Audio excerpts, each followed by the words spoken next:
Hey everyone, I got this little project this evening.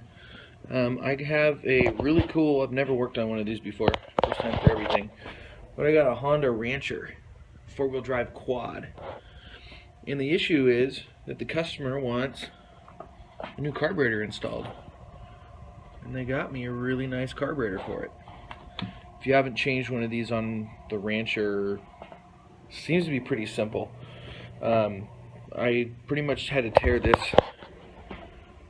piece off, which is right below the seat, and it was filled with gas, so the float was stuck. There's like a little 10 mil bolt on the bottom of it. Then you just got to get the carburetor inlet out of it, and then one more little plastic tube, and this thing just slides right off.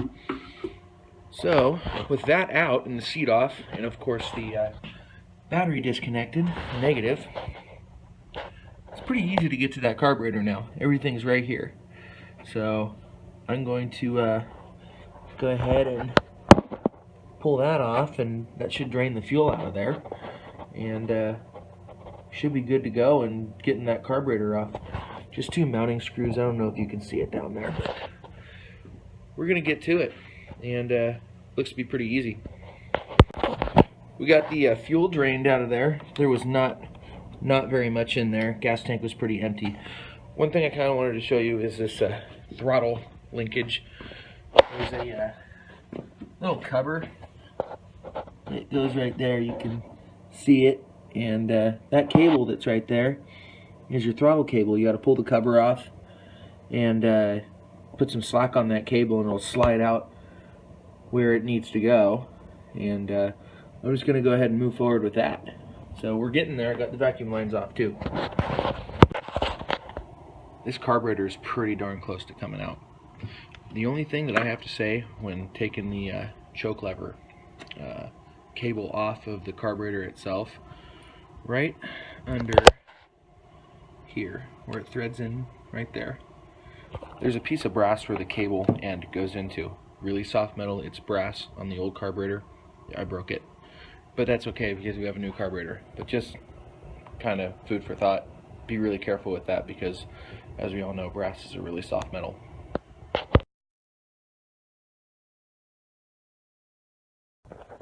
Well, I got that carburetor out. It was not that bad. The only hard part was the bolt that goes on the left-hand side of the carburetor, I think you would call it. Kind of had to move some stuff out of the way in order to get to that, but I got it with an 8mm wrench. There's two 8mm bolts that go on either side. So here's the old carburetor. Looks like it has like a little O-ring on there that I got to transfer over. Shouldn't be too bad. Here's the new carburetor. Looks like it matches up perfectly. So we'll go ahead and get to reassembling.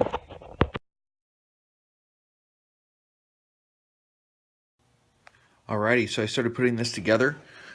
For the choke lever, this is the easiest way that I've found. This is the part that's brass. So I just slid it in right there. You can see the cable end in there with the spring. When I pull the choke lever, it actuates properly. Now I'm just going to put that back in the carburetor, and we should be in business.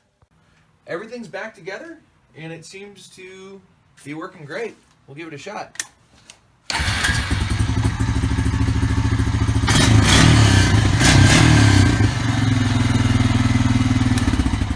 And for those of you that are wondering, this is a Rancher 350.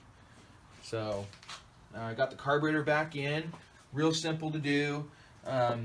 Like I said, my best suggestion to you would be to watch out for the choke linkage because it is brass. Throttle linkage is kind of a pain in the butt, but other than that, this thing went together real nicely, and I'm really happy with the way that it turned out. So back to the customer it goes.